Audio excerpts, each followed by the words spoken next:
The US is drowning in debt and demand for its treasuries is fading fast. But what if I told you there's a way for the government to slash interest payments, drive bond demand, and send Bitcoin to the moon, all at the same time? Welcome to BitBonds, a revolutionary idea that could change finance forever. Stick around because by the end of this video, you'll see why Bitcoin-backed bonds might be the biggest monetary shift in history. Now, I find it very interesting because I have actually broached this topic in one of my earlier videos, but as the Bitcoin is gradually enshrined into the global financial monetary system, there's bound to be more products, and we are seeing evidence and signs of this, and today is no exception. It's just another example. And there's going to be heaps of more type of financial products that is going to include a component of Bitcoin within it in order to substantially increase the rate of return on the financial performance of these products with the aim of making money and to provide an answer to various problems out there, whether it's inflation, or whether it's currency debasement, currency devaluation, a destruction of our time and energy held in our cash deposits and our cash bank accounts. Well, there's an answer to each and every one of those issues, and also against the excessive money printing, as we all know, that governments and central banks around the world are akin to, and have a bad habit of continuing to do that in order to satisfy the needs that they may have today, and also to address their ever-growing national debt. So, incorporating Bitcoin as a component feature of any type of financial products out there makes sense, because we all know that the trajectory and the exponential growth factor of Bitcoin, given its scarcity, there's only going to be 21 million Bitcoin ever to be circulated in the network.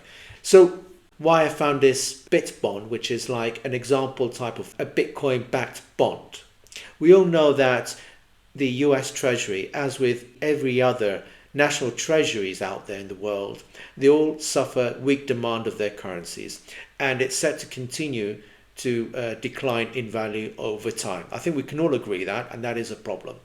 The governments need to find a way to make their bonds issue more attractive to its investors, because we are seeing in the last years, and particularly it's been exacerbated by the COVID, well, there's a lot of investors who are really up to their eyeballs in investing in government issued bonds or debt, right? Because they know that the rate of return isn't at all attractive to their needs. So this is another driver. Well, the answer, or one of the answers provided by this BitBond is, as I said, to incorporate a Bitcoin component into, let's say, a US Treasury government issued bond. And by doing that, you're kind of repositioning and making the government bond more attractive by providing a much higher, much more attractive rate of return at the end of the tenure of that bond. So when the bond matures, not only will the government be in a position to pay back its loan to the investor who originally bought it, but not only that, they can actually make more money in terms of increasing, and this is where the clever aspect of the Bitcoin component comes into play.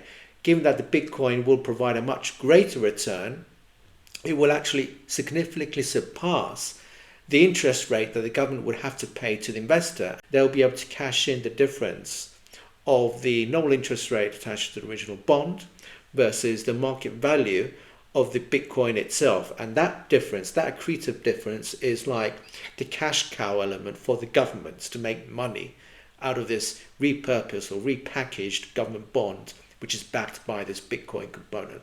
I think this is absolutely fantastic idea. And like I said at the very outset of today's video, we're going to be seeing many more of these type of financial ingenuities in terms of new financial products, and particularly where they're going to be incorporated within them, the Bitcoin itself, to make it more fancy, much more attractive in the eyes of the investors. And Bitcoin-backed bonds is actually one of those financial ingenuity products. And the reason why it's been mentioned here is this is yet again one of the financial ingenuities provided by Michael Saylor and his company. Now it's rebranded as Strategy. It used to be called MicroStrategy. Now it's been changed to Strategy. And what makes it uniquely interesting for the governments who are going to be buying into this quite rapidly. And that's how governments will be able to make money, and that's how governments could actually tackle part of the problem of reducing their national debt. I think this is a fantastic idea, and this is yet again an example of a win-win situation for both the investors and the governments, actually making money as a result of bolting on this Bitcoin component into its government issued bonds, right? It's important because this year's catalyst is going to be the battle of the sovereigns, which means that the sovereign nation states will be competing with one another in order to incorporate their Bitcoin as a strategic reserve asset in their national holdings. And by doing that, they're going to, at some point, will have to take care of how to make their government bond products more attractive to its investors.